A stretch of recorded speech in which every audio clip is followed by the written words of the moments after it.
Yani şimdi biz sandalyeyi tamir edeceğiz. Nasıl edeceğiz? Takım çantanında mı? Hadi bakalım o zaman takım çantanındakinin içindekileri gösterir misin bize anneciğim?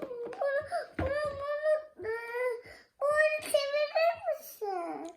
Açmamı mı istiyorsun? Hayır. Bunu çevir. Tamam, çeviririz onu. Önce takım çantanı açalım, ondan sonra ben onu çevireceğim. İçindekilerini de say bize, tamam mı? Vay canına. Açabildim.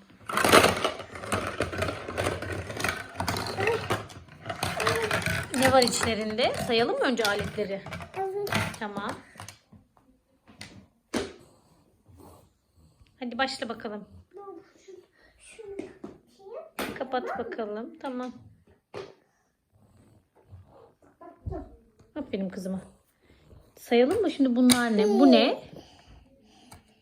Anahtar. Evet. O ne? Tornavida. Vida.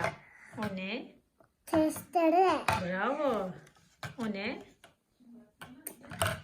Bu ne? Matkap. Bu neydi anneciğim? Bir, iki, ya öyle mi? Tamam. Bir, iki, üç, ya. Bir, iki, üç, dört, beş, altı, yedi, sekiz, dokuz, on. Hadi. Hadi başlayalım o zaman.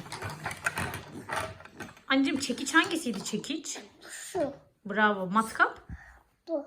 Bravo anneciğim. Peki kerpeten? Hmm. Sana bravo. Peki kontrol kalemi? Aferin sana. Testere? Aferin. Hadi tamire başlayalım artık. Anne çevirir misin? Çeviririz anneciğim. Ben Ali'ye yardım ediyorum. Çevirdim. Neresi bozulmuş peki onun? Şurası, şurası. Tamam hadi tamire başlayalım bence. Çekişle başlıyoruz. Aa, vuruluyor mu bu? Evet anneciğim öyle vuruluyor.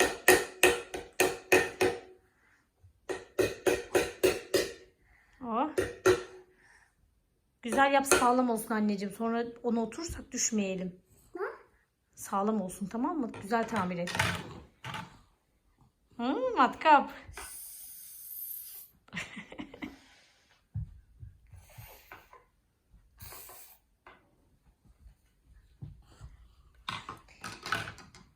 Kerpeten.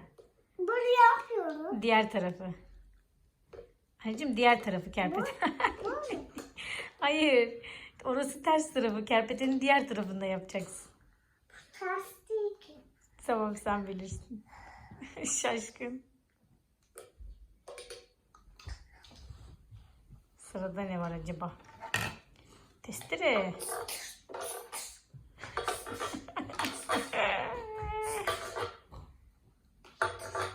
Çok iyi ya. Hadi diyelim ki arkadaşlar siz de evde tamir edin diyelim, değil mi anneciğim? Evet. Evet, bozulan her şeyi tamir edebiliriz.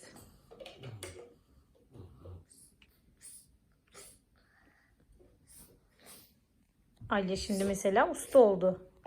Tamirci oldu. Sırayla tüm meslekleri deniyoruz. Vidasını mı takıyorsun şimdi? Hayır. Ne yapıyorsun peki? O böyle bu çeviriyor. Neden biliyor? Çünkü böyle içine böyle temizler geçsin diye. Aa, anladım. Sağlam oldu mu sandalye? Sağlam olmadı. Olmadı mı sağlam? Tekrar yapacağım. Peki bakalım, yap bakalım.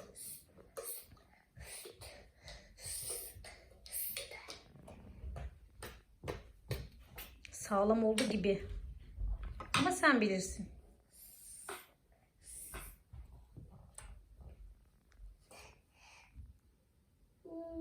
Bay bay arkadaşlar. Bay bay. Biz şimdi misafirler gelecek. Neyler biliyor musun? Arkadaşları gelecek Aliye'nin. Sayın, Çünkü doğum günü kutlayacağız. Misafirleri sayayım mı? Sonra sayarız. Şimdi. Tamam. Ama arkadaşlara bay bay yapalım. Merhaba bay bay arkadaşlar. Sizi seviyoruz. Kendinize iyi bakın.